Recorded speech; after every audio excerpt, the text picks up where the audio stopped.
Hi, Tylord here with a short pickup video. I want to share some of the games I've picked up recently and a package I got in the mail from a friend.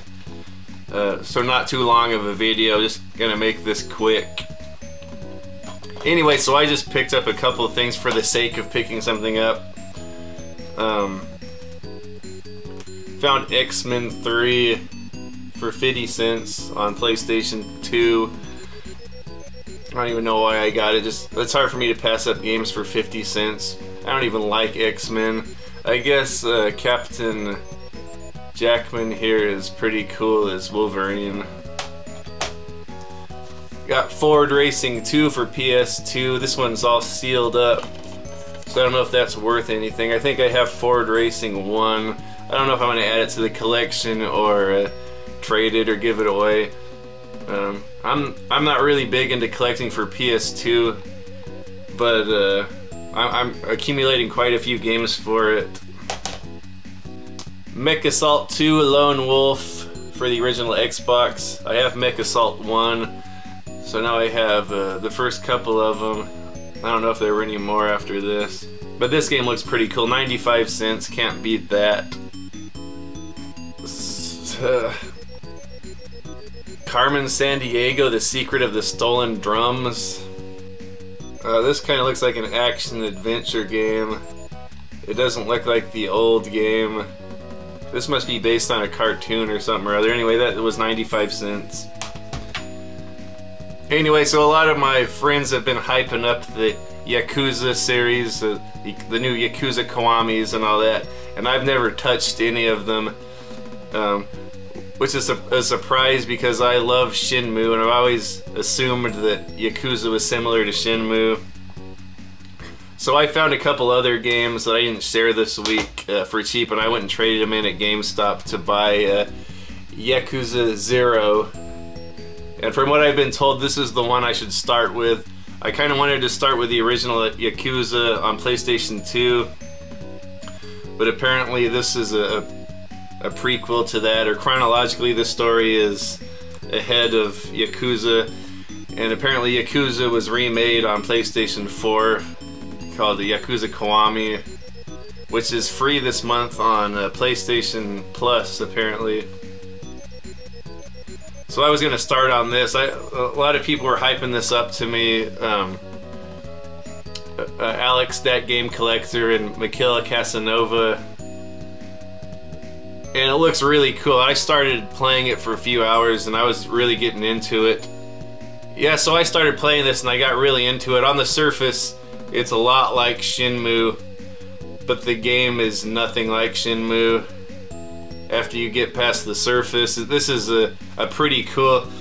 From what I played so far, it kind of reminds me of a beat-em-up RPG.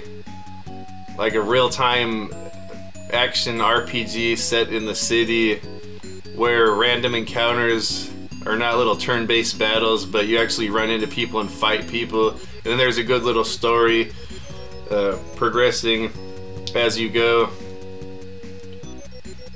Yeah, so this is really cool. A lot of the stuff you'd expect from Shenmue would be in here. There's the Sega arcade. There's playing darts. Kind of open world freedom. I wouldn't say it's as in-depth as Shenmue, the interactivity, but there's probably a lot more stuff to do in here. It's a bigger game.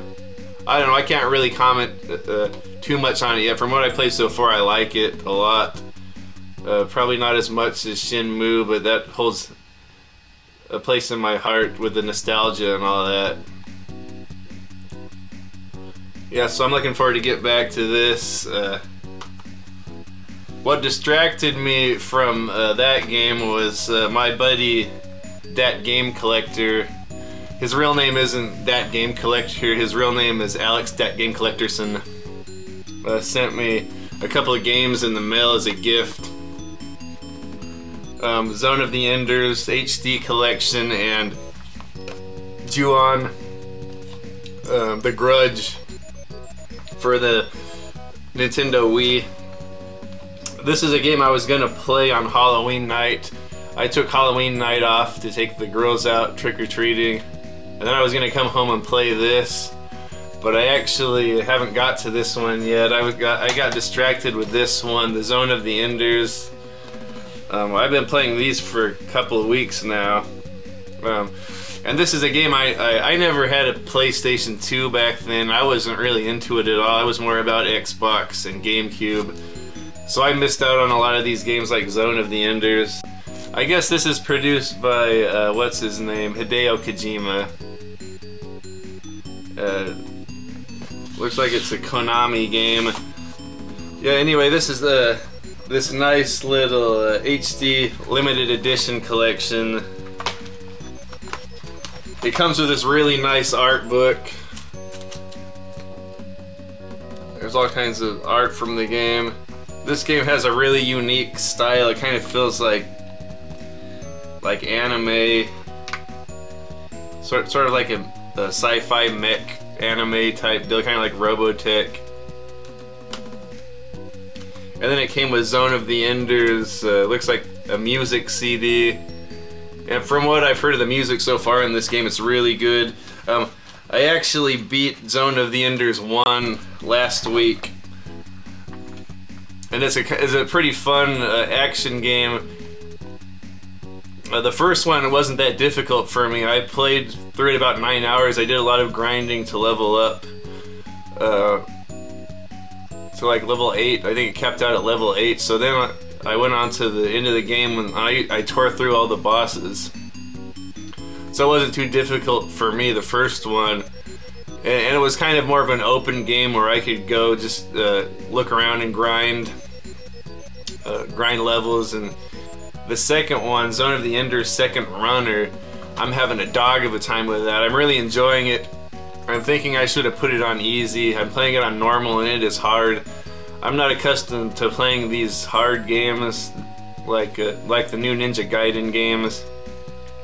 I didn't realize this would even be that hard of a game. But it's very difficult, at least for me. I might not be accustomed to these type of games. I know a lot of people probably would say, oh, what are you talking about, Tyler? This is easy. I might just not be playing it the right way.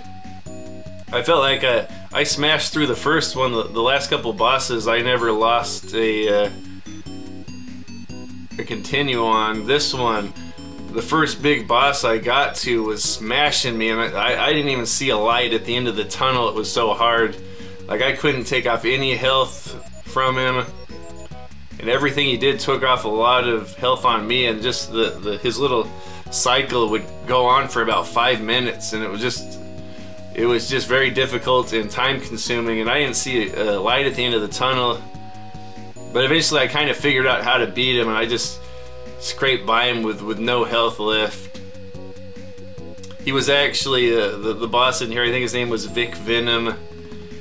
And it's the little guy Leo who was the protagonist of the first game. In the second game he played as a different protagonist. But yeah, as far as what I played on these were PlayStation 2 games. And I don't know if it's just that it's in HD now on the 360, but it looks really good. Like, I'm really impressed for this to be a PlayStation 2 game. And then it came with Metal Gear Rising, the demo on there. I assume probably a lot of people just bought this game for that. I don't hear too many people talk about Zone of the Enders. That's a name I hear pop up a lot, and I wasn't too familiar with it. And then Alex sent me this game, so I go, oh, this is something I have to try. And I'm really satisfied with it so far, so I really appreciate that that Alex sent me these games.